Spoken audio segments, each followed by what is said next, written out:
Breaking news, everybody. The 49ers want to bring back Brandon Aiyuk. No, they don't. We still faithful. I'ma put it all on the table. We forever faithful. Yeah, we still faithful. What's up, 49er faithful? You are tuned in to a Monday night live edition of Keeping the Faith.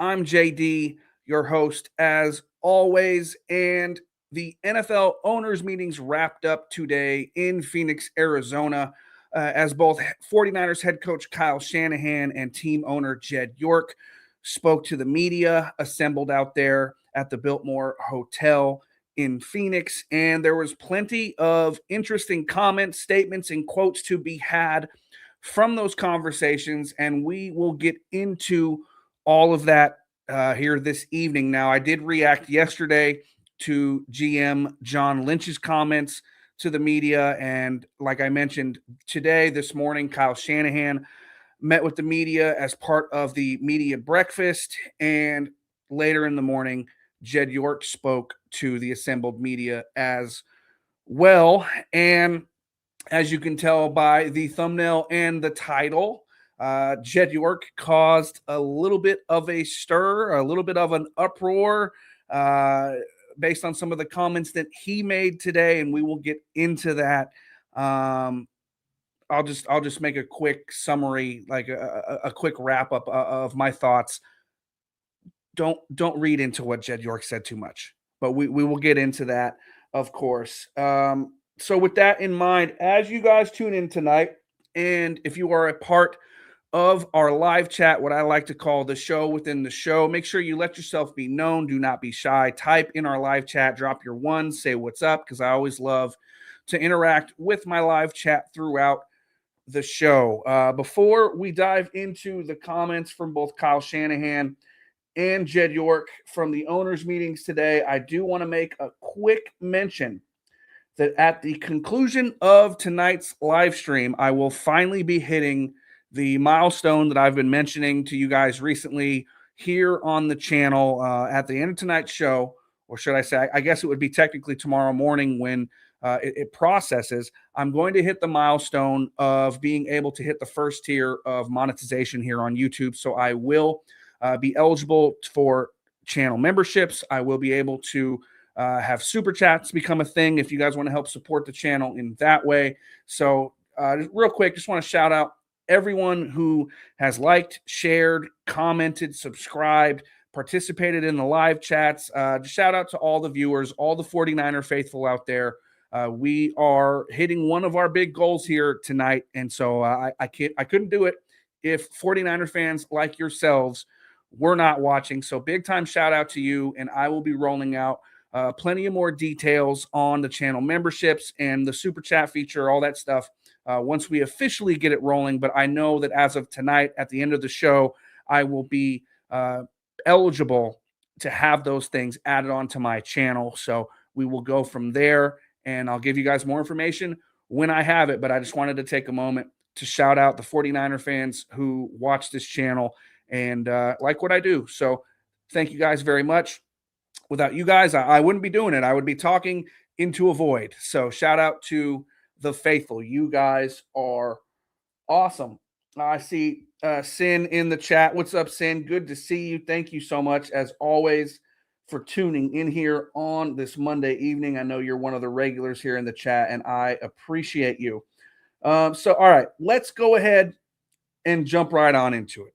Kyle Shanahan and John Lynch spoke with the media here this morning at the NFL owners meetings in Phoenix, Arizona. And bear with me, guys. I'm having some allergies, so my eyes are kind of watering right now. As soon as I go live, my eyes start watering like crazy. So you might see me wipe my eyes quite a bit during the show. My apologies, but man, allergy season is brutal. Anyways, the 49ers ownership, or should I say Jed York and head coach Kyle Shanahan, spoke to the media at the NFL owners meetings in Phoenix, Arizona today. And they had some interesting things to say, but in my opinion, nothing was more interesting than the comments from Jed York as it relates to disgruntled, could we say former 49ers wide receiver Brandon Aiyuk? I mean, I guess we can't technically. He's still on the roster. They have not decided what they want to do with him. But Jed York had some interesting things to say about the former 49ers first round pick.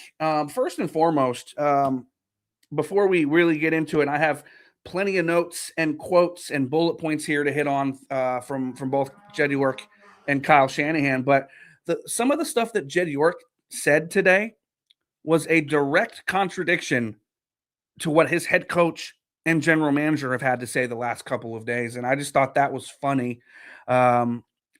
Look, you guys, if you guys have been watching my channel for a long time, you know I'm not the biggest Jed York fan. I am a much bigger fan of Jed York when he doesn't talk, when he's not visible, when he's not putting his foot in his mouth. When he's talking the business side of football, I'm fine with Jed.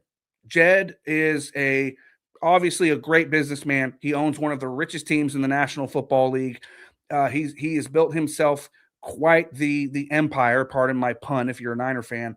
So when he's talking the business of football, I have no problem listening to Jed York, but it's when he talks about actual football, the process of football, the actual nitty-gritty of the game of football and things that are football related. That's where Jed York gets himself into trouble and puts his foot in his mouth. He does it just about every time he talks to the media, in my opinion, and anytime he wants to hit on actual football related things that are, a side note from the business side that he excels at. I'm not gonna take anything away from Jed York, the businessman, but Jed York, the football guy, I have a problem with that. And that was, made more of an issue today after what Jed York had to say. Now, he answered a ton of questions today from the media, but the one thing I want to hit on is his comments regarding wide receiver Brandon Aiyuk. He was asked by,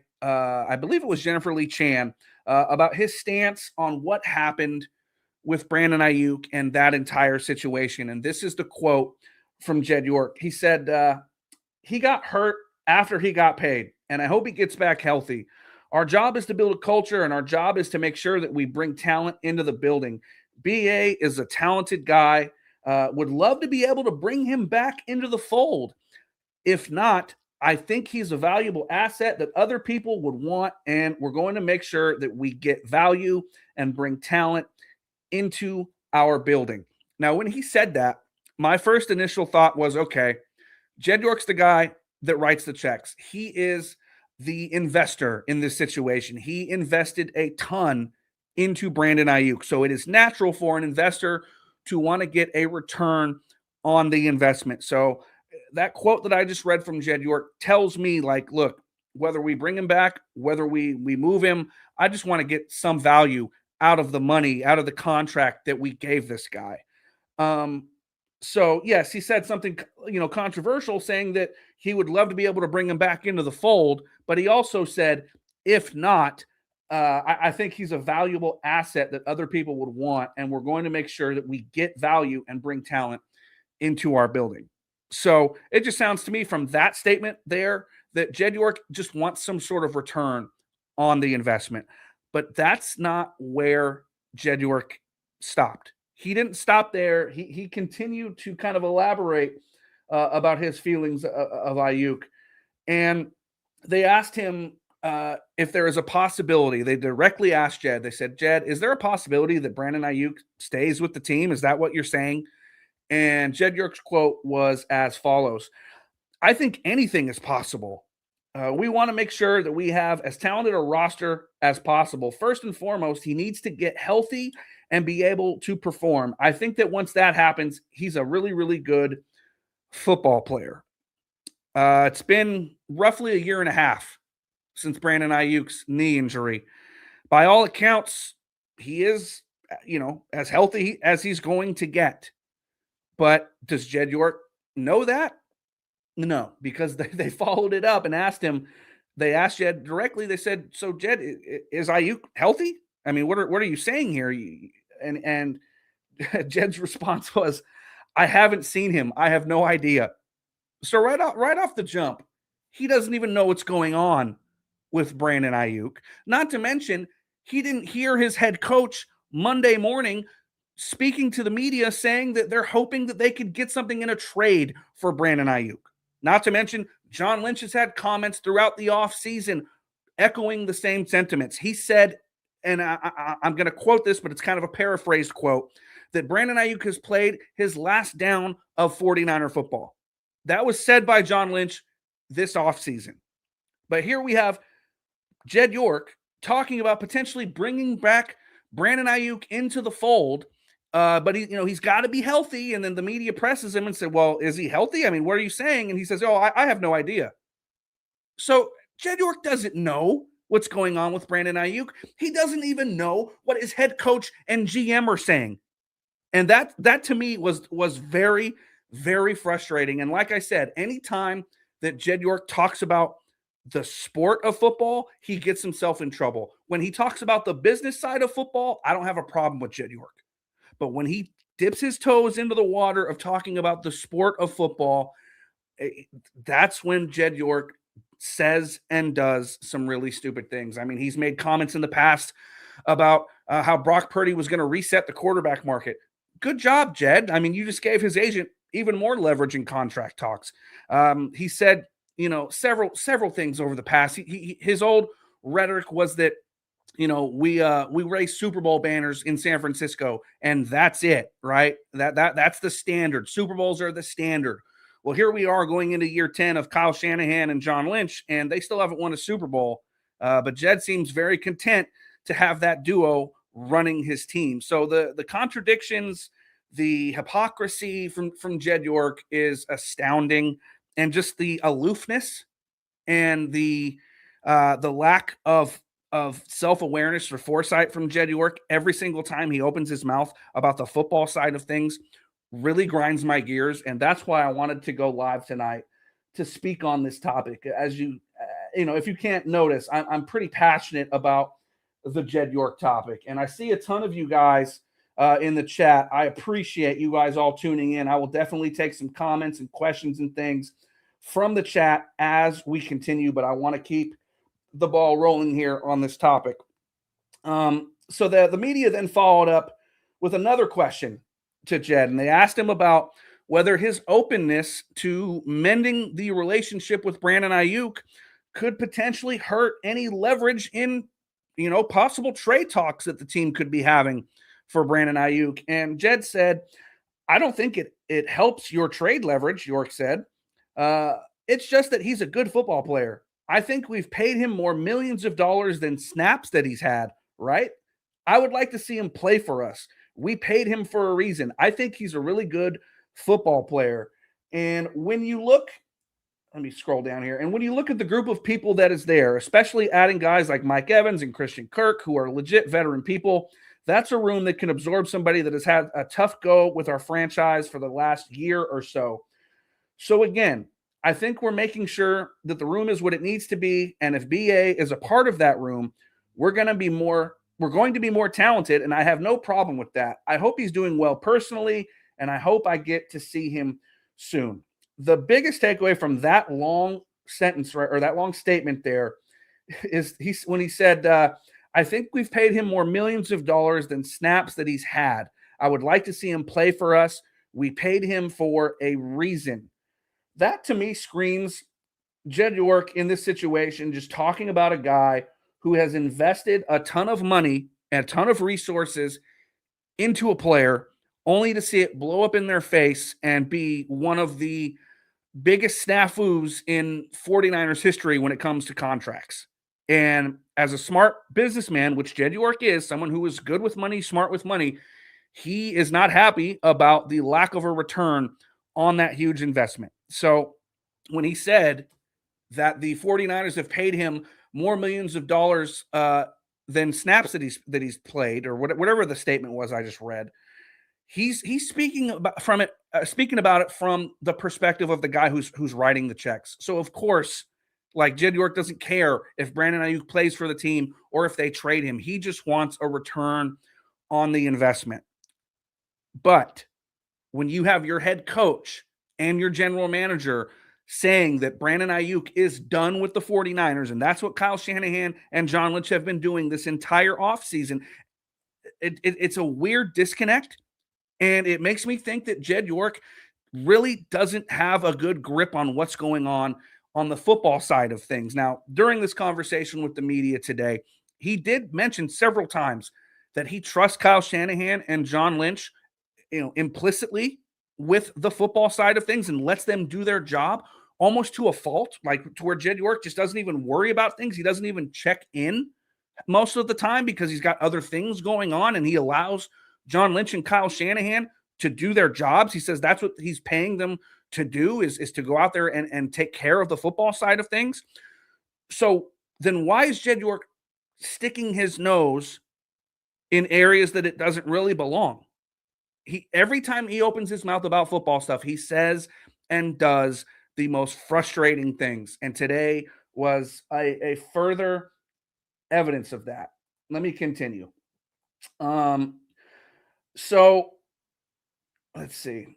In my opinion, like, you can't take anything Jed said today seriously. I mean, I guess you can take everything he said with a grain of salt because it's obvious that he did not talk to Kyle Shanahan or John Lynch about this situation before he made any of those public comments today. How can he say that he is open to bringing back Brandon Aiyuk when the guys he has appointed and is paying handsomely to handle the football side of things have said time and time again that Brandon Aiyuk will never play for the 49ers again? I don't understand that. And if I'm a Niner fan, I would not bank on the 49ers bringing back Brandon Aiyuk. And he made some other statements today that really kind of hammered home the point to me that he is not involved like he once was, and he really is distancing himself from the day-to-day with the 49ers. We all know that they have Leeds United and the other soccer team. I don't have the name right here in front of me, but they have multiple soccer teams. He is also running the DeBartolo Corporation, and he said it himself that he's letting John and Kyle handle everything, and he doesn't really know every step of the way what's going on with the team. He even mentioned that the 49ers, when they signed Christian Kirk in free agency, he had no idea because he was in London attending to one of his many soccer ventures. So that just tells you where Jed York is when it comes to the football aspect of things and where Kyle and John are. So when Jed York's telling you that, yeah, we'd love to have Brandon Aiyuk back, but at the same time, or in the same breath, essentially, Jed York is telling you, yeah, but I don't know what free agents we're signing. I don't know what's going on. I'm not around the team. He even said that he is not around the team. He does not invest 100% of his time with the 49ers because of the multiple ventures that he is dealing with. So I don't take anything that Jed York says about the football side of things seriously because it is obvious to me that he does not know, and he is not in the loop. He did not even prepare to speak to the media today when it came to the Brandon Aiyuk questions because they should have all been on the same page. Kyle and John were on the same page, but Jed York said completely differing statements. And that to me is just funny. And I'm looking forward to the next time that Kyle Shanahan and Lynch speak with the media because I know one of the first questions is going to be about what Jed York had to say about Brandon Aiyuk. And it's I'm very, very certain they're going to shoot that down almost instantaneously. And Jed York's going to look kind of foolish, in my opinion. To take it even a step further, they asked Jed York, what is the contract status of John Lynch and Kyle Shanahan, those two very important employees that you entrust running your football organization and that you let them do their jobs and you don't get in their way. Jed York said he didn't even really know how many years each of them had left. He kind of made guesses between the two of them, but he didn't know off the top of his head how many years Kyle Shanahan and John Lynch are remaining under contract. Come on. Like, what are we doing, Jed? How can you make any sort of like definitive football statements when you don't know what's going on? You are too busy with soccer. You're too busy with the DeBartolo Corporation. You're too busy doing everything else. And Don't get me wrong. I don't have a problem with that. But when it comes to the football side of stuff, leave it up to the football guys because that's what you say you do. When it comes to the football side of things, you say you leave it up to John and Kyle. So leave it up to John and Kyle, please, because you're making the Niners look bad when you talk about things like bringing back Brandon Aiyuk, even though uh, it's very very cut and dry that he is not going to be a 49er moving forward. Um, so they asked him, they pressed him further regarding his statement about not knowing that the Niners signed Christian Kirk in free agency. And Jed York said, you know, involving his process and kind of how he's handling things at this point and kind of what happened there. He said, I think it's more about how it's evolved with this group of people. I have immense trust and faith in those guys, Kyle and John. I had a good sense of what we were looking at in free agency, but you never know how that's going to work out. I've already approved what the budget is. Go do your jobs and go do it well. And I trust you to do it well. Then he went on to say, we do a lot of other things. We're involved in leagues. We're involved with Rangers. We're involved with multiple clubs and multiple different things around the world. I can't spend 100% of my time on the 49ers, but what I try to do is make sure the culture is what I want it to be at the San Francisco 49ers, and then you have the right people that can execute on that vision. That's fine. Have the right people in place. Make sure you have the right culture in place, right? But you're paying those people to do their jobs, and their jobs is managing the football team, and they've already said as far as managing Brandon Aiyuk goes, that he's not going to be a 49er anymore. So why talk about things that you don't know, Jed? This is not the first time that Jed York's put his foot in his mouth, and I know it won't be the last. But there are people out there today that are actually running with the narrative that Brandon Aiyuk could potentially be coming back to the 49ers in 2026, ignoring the fact that he has a roster bonus due to him, I believe it's September 1st, to the amount of around roughly $25 million. There is no way the 49ers are picking up that roster bonus. There is no way that Brandon Aiyuk is ever playing for this team again. That's what John Lynch and Kyle Shanahan have said. So I don't know why Jed York said what he said today. The only thing I can think of is that, like, Jed York's not going to publicly go out there and disparage Brandon Aiyuk and dog him in the media. He's not going to do that because what a team wants to do is prop up his trade value, make sure that they can get something back for him in return, get some sort of a return on the investment. So when Jed York is talking about, Brandon's a talented player, I'd love to have him on the team. What I think he's really doing is just trying to prop up Brandon Aiyuk's image to other teams and say, yeah, he's a good football player, man. He's talented. He's not going to come out and say, yeah, we hate him. We can't stand him. We're going to cut this guy in a couple of weeks.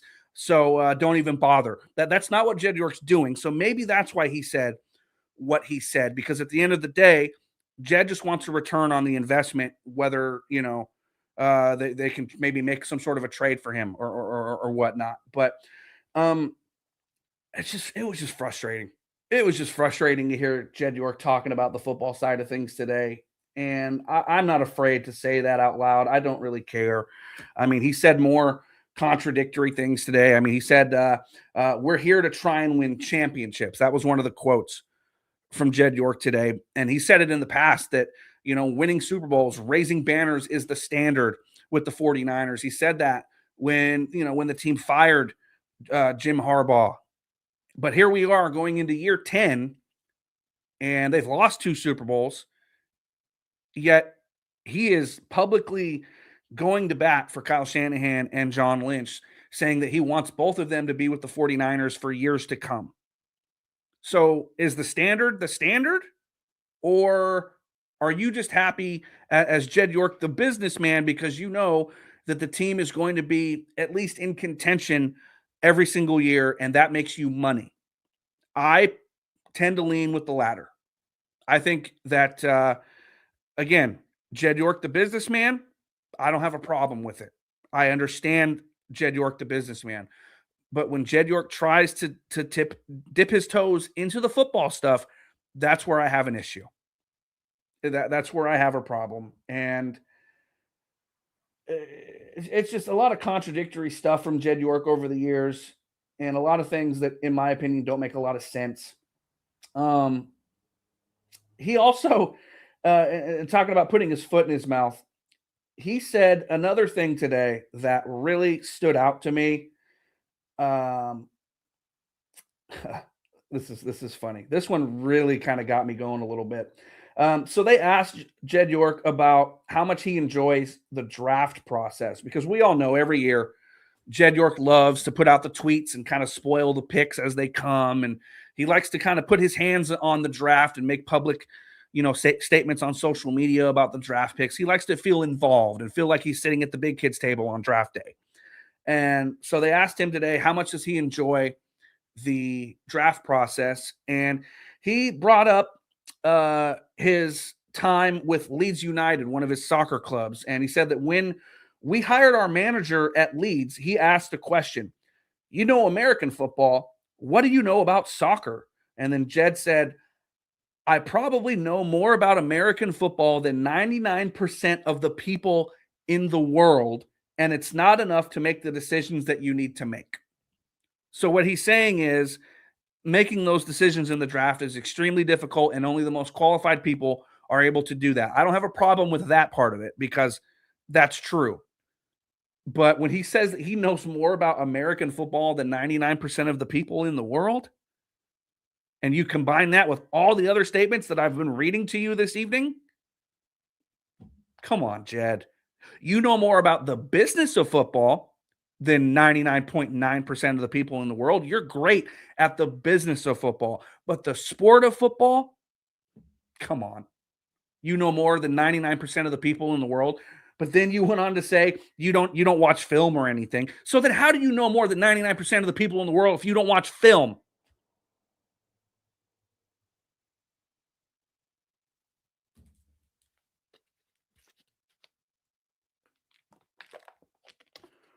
As you guys can tell, Jed York hits a nerve with me. Again, when he's talking about the business side, the money side of football, not a problem. When he fades into the background and lets John and Kyle do their thing, great. Jed is doing an awesome job at that point. But when he says things like he knows more American football than 99% of the world, and he says things that are contradictory to what his head coach and general manager are saying about players on the roster, that's where I have a problem with it. And that's where he contradicts himself and puts his foot in his mouth. And it's not the first time. It won't be the last time. Every time Jed York talks, he says something along the lines that just gets me riled up, man. Gets me riled up. Let's see. So I guess at the end of the day, what I'm saying is that at the end of the day, like, yeah, Jed York can say that it's possible that Brandon Aiyuk can come back, and he would love to see that. But after everything I just read to you, and you can go and watch what Jed York had to say for yourself. I mean, David Lombardi posted it. Grant Cohn posted the interaction in its entirety. It was pretty funny to me to hear that stuff from Jed today, and I just had to. I had to come on here and say that he mentioned a ton of different topics. The substation and he hit on a ton of different things. And to me, the most what's the word I'm looking for? The thing that stood out to me the most is the Brandon Aiyuk comments, because he really didn't do himself any favors today. And when Jed York's not saying things like that, I have no problem praising Jed. He does a good job at times, and then when he starts kind of overstepping his bounds a little bit and talking about the game of football, that's where Jed York gets in trouble. And I just thought it was funny. Let's see what you guys are saying here in the chat before we move on and talk about Kyle Shanahan's statements today to the media. Eastside says, JD, were you the one flying the plane over Levi's years ago? No, that was not me.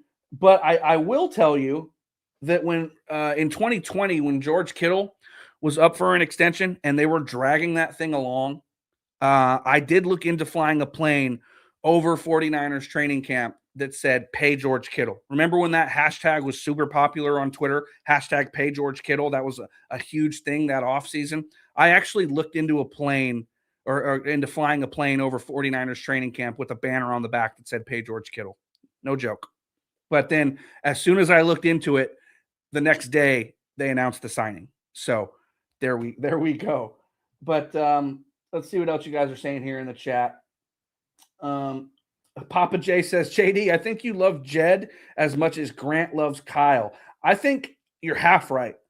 I love Jed as much as Kyle loves Grant. I think that's more of an appropriate statement there. I'm not the biggest Jed York fan. Let's see. Let's see what you guys are saying here.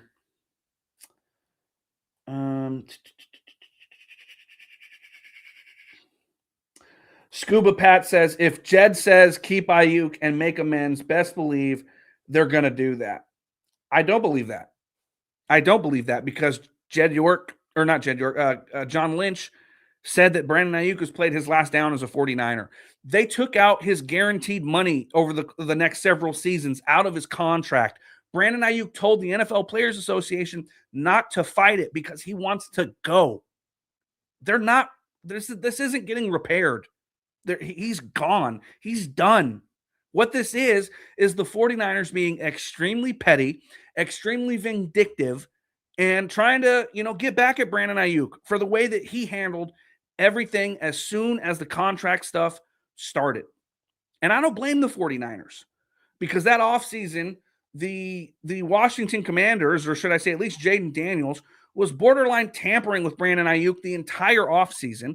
Aiyuk could not stop talking about wanting to play with Jaden Daniels, not to mention all the comments that his family made right after the Super Bowl about how, we're leaving, we're going to Vegas, this and that.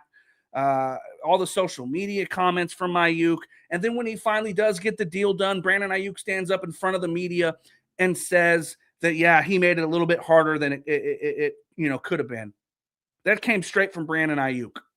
And then in the same week that he signed that deal, he goes out to practice in the wrong colored shorts and throws a temper tantrum on the field because he has to dress like everyone else. It's a team.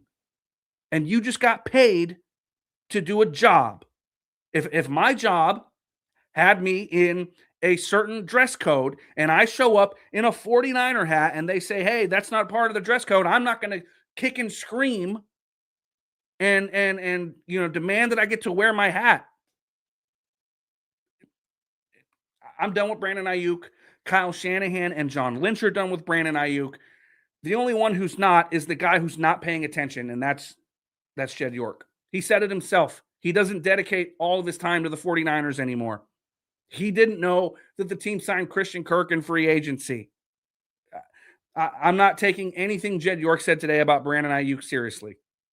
And, I mean, the team went out and addressed wide receiver in free agency. They got Mike Evans. They got Christian Kirk. They still have Ricky Pearsall. They're potentially drafting a wide receiver early in this upcoming draft. They're not bringing back Brandon Aiyuk. And everybody knows it but Jed, apparently. So I'm not taking anything that Jed York says about the actual football side of things seriously because this is not the first time that he said something dumb. Let's see.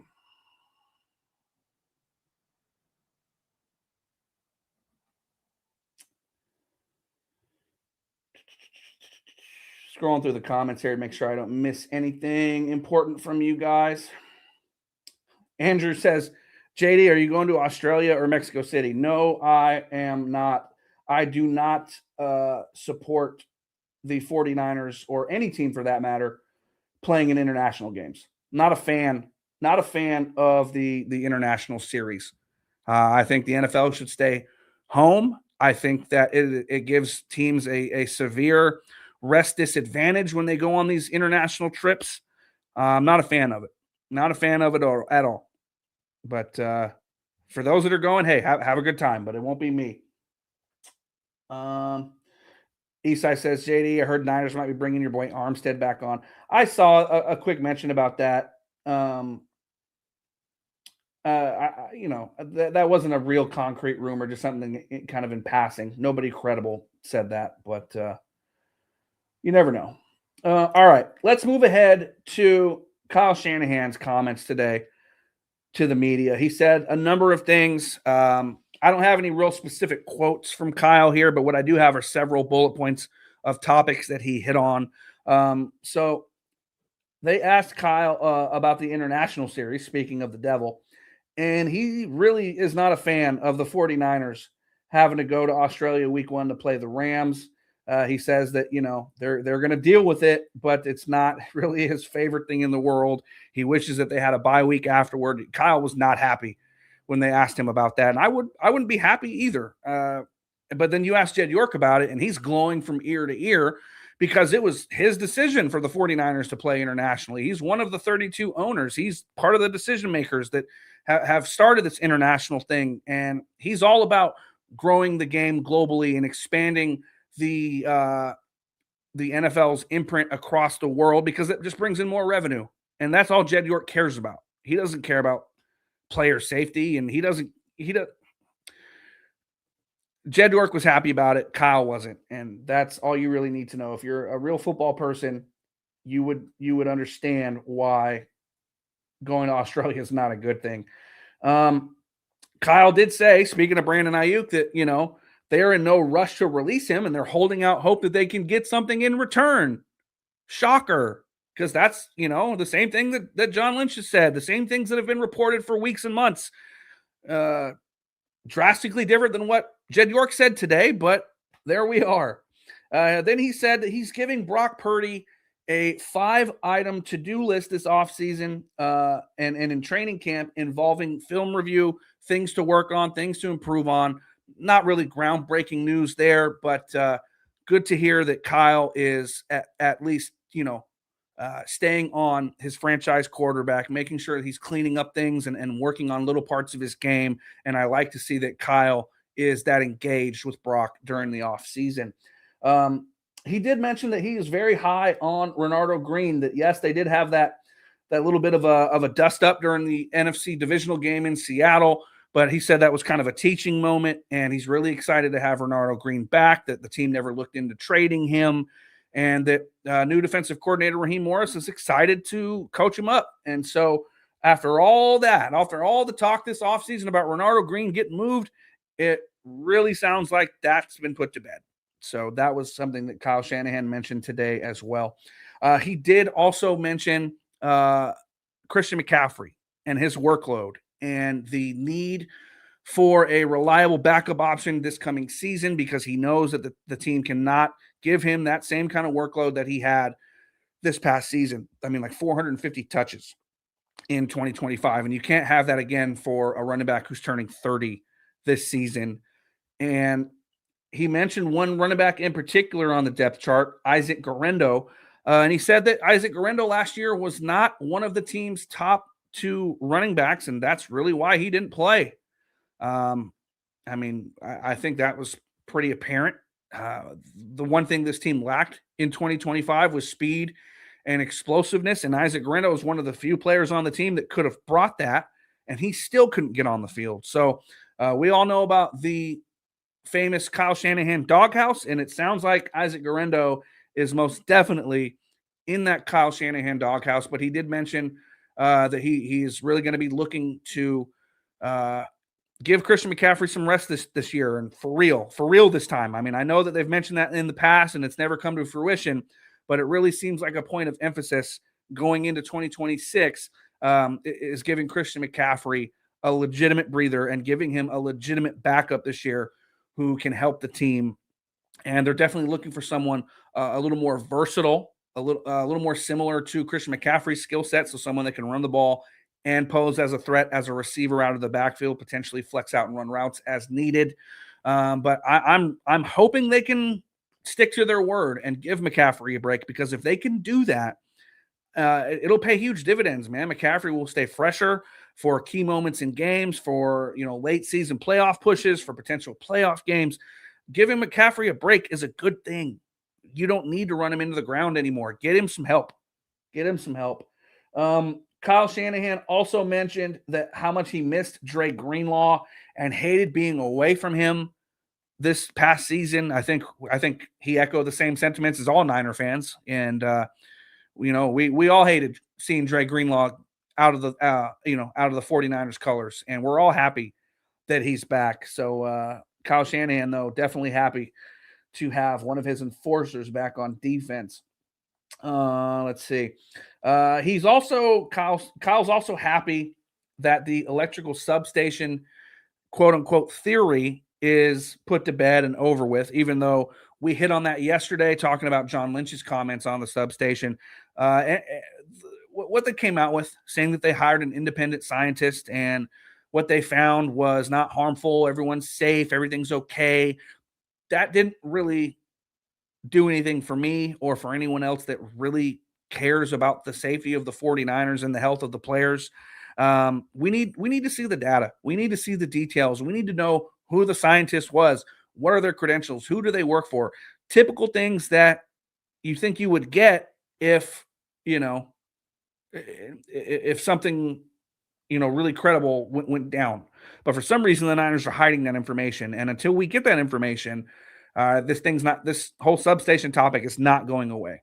So we'll see. They're trying to push it under the rug, but I have a feeling it is not going anywhere just yet. He also mentioned that they tried trading for new cornerback Nate Hobbs when he was with the Raiders in 2023, and that they love his versatility as a player who can play outside as well as in the slot. Nate Hobbs was acquired in free agency over the recent weeks, and they went as far as to mention that they tried to trade for him a couple of years ago when he was with the Raiders, and they're happy to have him in the fold now. So that's interesting. I mean, if he can be healthy, he is definitely a versatile player who can do a little bit of everything and can kind of back up everybody at every spot, and that's huge. But again, as with nearly every player on the roster, it's all about, barring injury. So we'll see.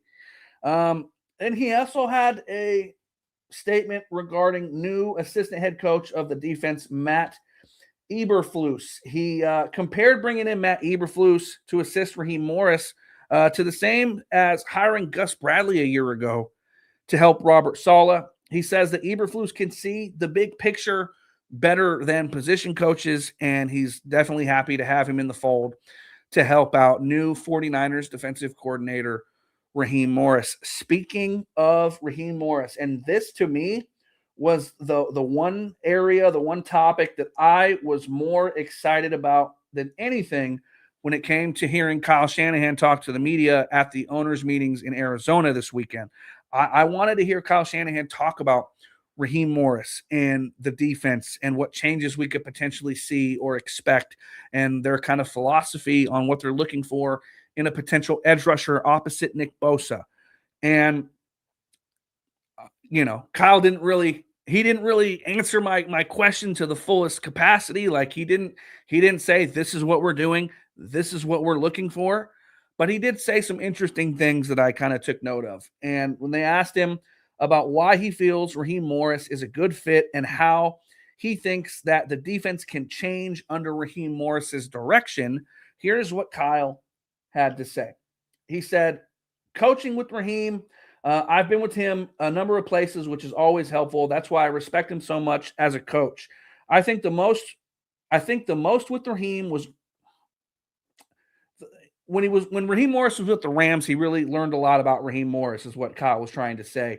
And he says, I've been with him when he's done a ton of different defenses. Raheem came in and did a scheme similar to Brandon Staley's with the Rams, and I thought he added to it and did some different things and made it its own. Went against him in Atlanta too, and it was a little different there too. So Raheem has been in a lot of different schemes, knows how to utilize personnel, and is one of the best coaches I've been around. So good to, kind of what I thought along the lines of, Raheem Morris has done a ton of different things in the league, coached a ton of different defensive schemes, smart coach, a guy that Kyle knows well. That's why they brought him in. We've hit on that here on the channel. But then they went on to ask him about the type of linebacker or edge rusher that they will be looking to add with Raheem Morris calling the shots. And Kyle said, I know Raheem has done more 5-down fronts. I know he did that with the Rams and he did that with Atlanta, but I think that's more personnel based.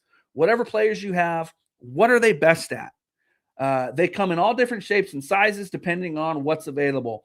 The cool thing about Raheem is he's done it in a number of different schemes. We'll see with our personnel.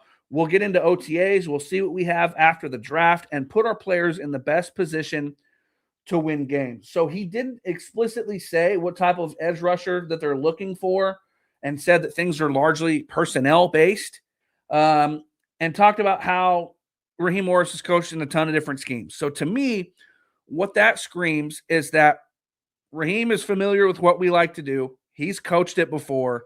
And what we're going to do is based on our personnel.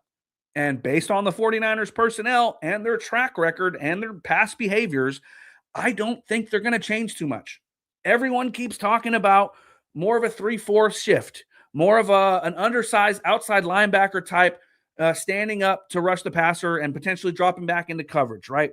I know that the 5-man fronts are basically a 3-4 in a way as well. And I know the Niners last year did some, more 5-man front looks than they have in recent years. But I don't think they're going to change too much.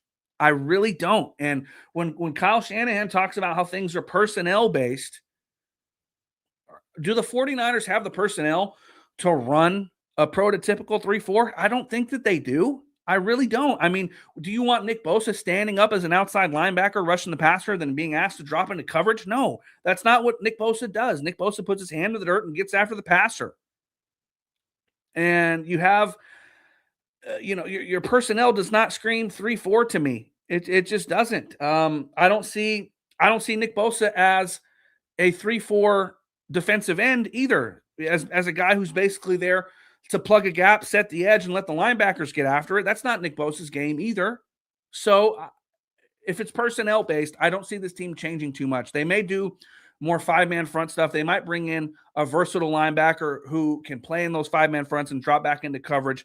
But at the end of the day, I think you're going to see a lot of the same with a little bit of wrinkles mixed in. And I know people have been hammering it home all offseason that Raheem Morris, man, he's going to coach the 3-4. He wants those speedy, undersized outside linebackers. Look what he did in Atlanta.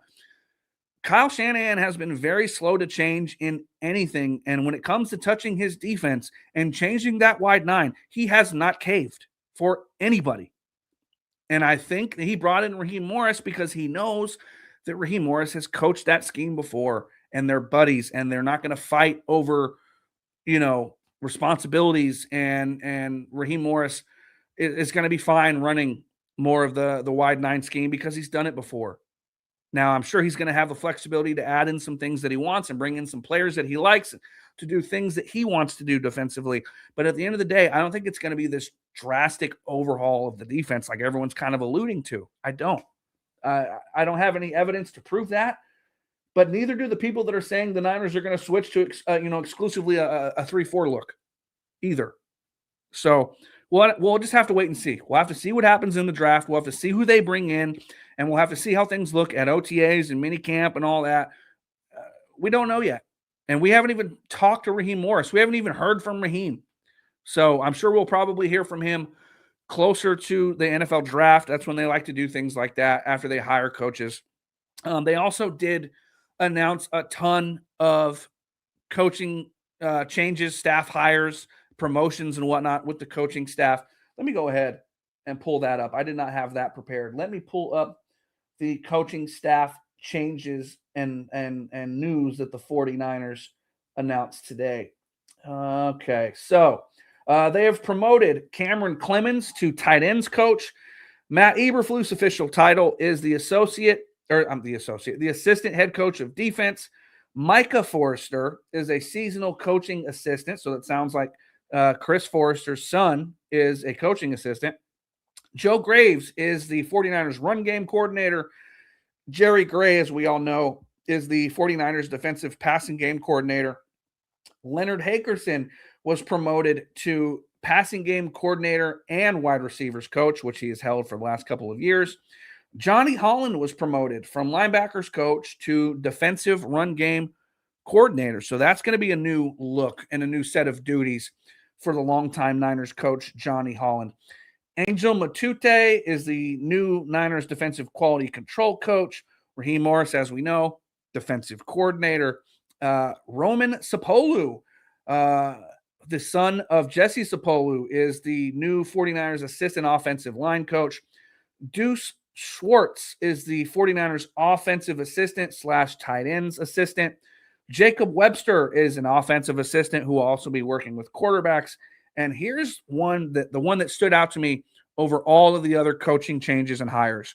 They promoted KJ Wright to linebackers coach. We've been wondering and waiting, when would that news come? Some speculated that maybe KJ Wright would have gotten looks as the 49ers' new defensive coordinator heading into 2026 after Robert Saleh moved on. But he was promoted to linebackers coach, and I think that is the first big step for KJ Wright to eventually become a defensive coordinator. We know that, D'Amico Ryans was once the Niners linebacker coach and was eventually promoted to defensive coordinator. So KJ Wright seemingly is starting to follow in those same sort of footsteps. He is now the 49ers linebackers coach, and it should be well on his way to becoming a defensive coordinator in the next few years. So that was the one move to me that really stood out, is that KJ Wright is the new 49ers linebackers coach. All right. Those are the topics that I had to discuss today. I gave you guys my takeaways from both Jed York and Kyle Shanahan's media sessions today at the NFL owners meetings in Phoenix, Arizona. So with that said, let me scroll through the chat and see what you guys are saying. Let's see if you guys have any questions or statements that I can read here.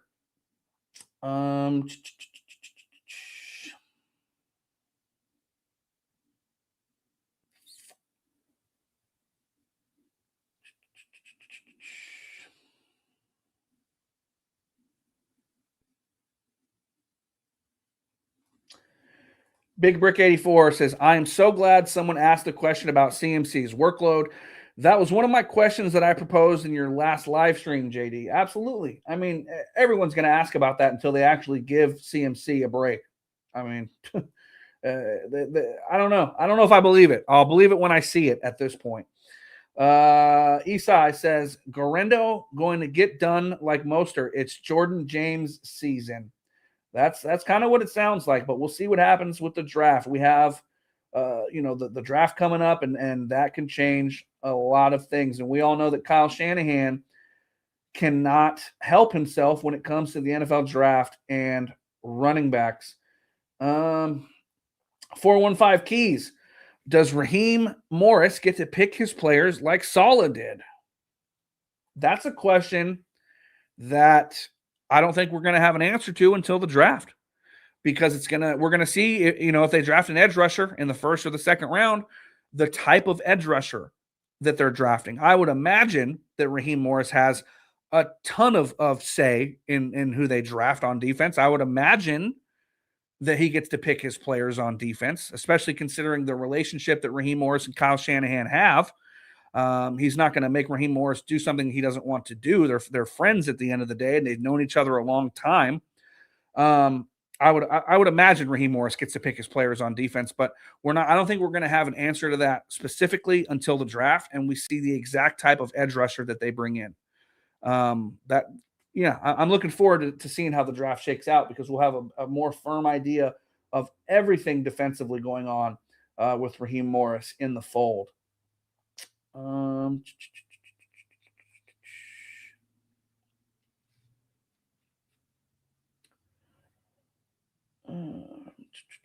Bear with me, guys. I'm scrolling through the chat here. Big Brick 84 says, I foresee way more penny fronts than 3-4 fronts. One big thing I see changing is 95% zone to 80% man, 20% zone. That's a possibility. That's Raheem Morris, we'll see. But again, I need to see it before, I need to see it to believe it, because Kyle Shanahan has been extremely slow to change in anything. Now, I could see a lot more 5-man fronts. Now the stuff on the back end, I don't know. Is Kyle going to want to really change things that much, that drastically? we'll see. He's been slow to change in anything, and he's stubborn in his beliefs on what he likes to see out of his defense. So we'll see, man. We don't really know everything yet, and that's what makes this offseason kind of exciting going into this draft, is that we don't know exactly what to expect, and that could make the draft really, really exciting. Let's see.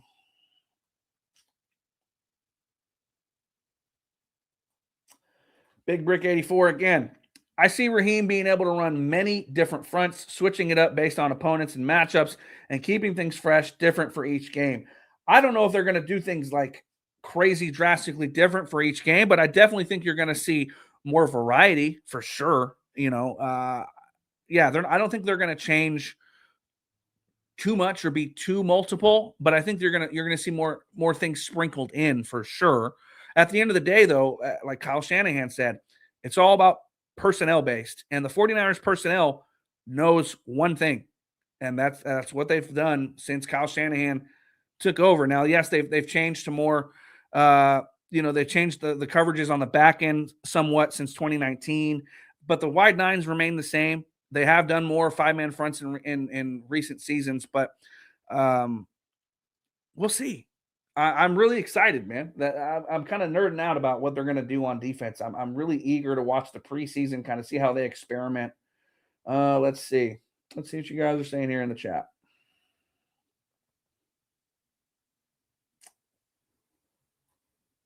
Filthy Casual. Raheem never had a top 10 defense. Is he overrated? That's the question. That's what everyone wants to know, and that's what everyone's going to find out. And look, yeah, he if he's a great defensive coach, he should have been able to have a top 10 defense. But at the same time, you can say, hey, he coached a Super Bowl winning defense. But then again, on the other hand, you can say, well, he had Aaron Donald and Von Miller wrecking shop that year and kind of made the job easy for him. So again, that's another area that we just don't know. We don't know. Now, yes, in Atlanta last year, they had 57 sacks and were getting after the quarterback at an alarming rate. But by all accounts, it was Jeff Ulbrich's show. Yes, I'm sure Raheem Morris had his handprints all over the defense, but Jeff Ulbrich was the one calling the plays, not Raheem Morris. So we're going to find out. That's what I can say, is that we're going to find out. And we're going to find out in a hurry whether or not Raheem Morris is overrated or not. And he's not going to be able to hide, man. He's not going to be able to hide. There's no more excuses. And if this team gets off to a slow start, we'll see. We'll see, because, Niner fans wanted Jim Schwartz. Niner fans wanted to keep Robert Saleh. But they bring in Raheem Morris.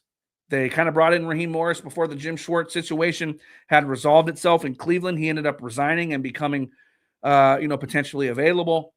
But the Niners had already hired Raheem Morris by that point. So if they get off to a slow start, if things don't look good, if they're not getting after the quarterback, I'm curious what kind of leash he's going to have. I know him and Kyle are friends, but we saw what happened with Steve Wilkes and Kyle Shanahan. That was never a good fit from the get-go. And we knew mid-season that Steve Wilkes was going to be fired after the year. We knew after that Minnesota Monday night game. And I'm not saying Raheem Morris is going to be fired after 1 year, but what I'm saying is we're going to know how Kyle feels about Raheem Morris's job, and we're going to know whether or not Raheem Morris is overrated very quickly. So we'll see. We'll see for sure. Papa J, do you see a big competition at center with Jake Brendel and Brett Toth? We talked about this on my video or stream last night, day before. They said that Toth is going to basically be competing as a backup center to Jake Brendel. He'll have his hand in the left guard position battle, but he's more slotting in as a backup center. And what I mentioned was that Jake Brendel's 34 years old. He's in the last year of his contract, and I could see the Niners moving off of Jake Brendel after this year and having Brett Toth waiting in the wings, coming off of his first year with the 49ers, where he learned the offense and got to get the playbook down. The 49ers love veteran centers who know the playbook, and they're not going to trust the operation to a youngster. I don't think you're ever going to see the 49ers draft a center high and have him start from day one. I don't think that's ever going to be a thing. Whether it was Weston Richburg, Alex Mack, Jake Brendel, Ben Garland, they like veteran centers who know how to set protections and know how to make the calls at the line and know how to get everyone in the right spots. And they're not going to trust that to a young guy. And I think with Brett Toth being 29 years old and, having played in the NFL for a little bit, played on, in a good system in Philly, who has historically had a great offensive line. And now he's coming here to the 49ers and will have a year under his belt before Jake Brendel's contract comes off the books. I think there's a very strong possibility that a year from now you're seeing Brett Toth as the 49ers starting center, and he'll be going into his age 30 season in 2027. So we'll see. We'll see. He might be Jake Brendel 2.0, the same sort of acquisition. Veteran center, late 20s, going into his 30s, a guy that Kyle can trust. Big Brick 84 says Brendel has the intelligence for being a good center, but lacks the physicality to put mind to belt to ass. And that's where I like Brett Toth. From what I saw from Brett Toth, he's got a little mean streak to him. He's got some physicality to him while still maintaining that movement ability that they covet, the ability to get out and pull and move and hit those zone blocks. And what I've seen from Toth in the brief amount that I've watched is that he'll get to that second level, and if there's no one directly in front of him, his head's on a swivel. He's looking for someone to go hit. He will go finish a play. He will play to the whistle, and he's always looking for someone to go hit. And that's what I like about Toth. He's physical. He's a guy who comes from the military, so he's no stranger to throwing the hands, and making some noise that way. So he has a little bit of a mean streak to him, and I want to see what kind of impact he can have, especially in the preseason when he gets a lot of run. All right. There we have it, faithful. We've been live for a little over an hour. We've hit on a bunch of different topics this evening. I appreciate all you guys for tuning in here with me. If you guys missed it at the top of the show, I mentioned that at the conclusion of tonight's stream, I will be hitting a very big milestone in that I will be hitting the first tier of YouTube monetization. That means I will be able to provide channel memberships, and you guys will be able to help support the channel with super chats if that is something you would like to do. I will be hitting that milestone at the end of the show here tonight. Finally hit those coveted watch hour marks that I had to hit. And I don't know exactly how soon all that's going to be active. I'll find out. But I know I'm hitting the threshold after this stream. So, again, shout out to all you guys who watch my channel. Leave the comments. Are always here in the live chats and whatnot, and have been rocking with me on and off since 2009 here on YouTube. Yes, you heard that right. There are some content creators who say that they've been here a while. I've been making 49ers videos here on YouTube on and off. I'm not saying I'm the most consistent, but what I'm saying is I've been here on YouTube since 2009. Mike Singletary was the head coach when I started making 49ers content. I was a 49ers content creator before it was called a content creator. I was making 49ers coverage, or not, I don't even like using that word. Any YouTuber that uses the word coverage is cringe to me, FYI. But I was making 49ers content here on YouTube before Google was even a thing associated with YouTube. And I know I haven't been the most consistent, but I'm really trying to grind this thing out. And I appreciate you guys for sticking with me. And shout out to all the longtime viewers. Shout out to the newcomers that are just finding the channel for the first time. If it wasn't for you guys watching, I wouldn't be doing this. And I really enjoy coming on here and talking 49ers football with you. It helps me get through, the off season, and it helps me get out my thoughts and my passion for this team. And I know you guys share that same passion. So with that in mind, once again, thank you guys very much. And I will have much more information for you all coming very soon. And I appreciate everyone who has watched the channel over the years. Eastside says, draft party? Well, that's an idea that I have. Once I get the memberships up and running, if they're going by the draft, I may be floating out the idea of having kind of a watch party for the draft. It'll probably be something similar to this, where I'm just kind of sitting here talking to you guys while I'm watching the draft.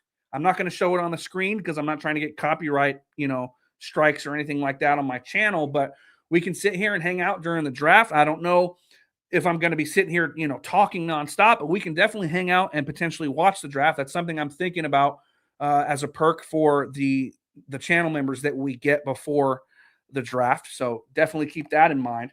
I have some other ideas as well. But I will let you guys know all of that and more as soon as we get all that stuff up and running. But again, shout out to all you guys who watch. I wouldn't do it if you guys weren't here. So with that, I will be back very soon.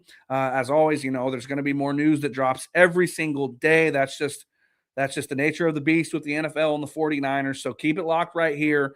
We will have plenty more to talk about very soon, I am sure. But the rest of you guys have a great night, and let's go Niners.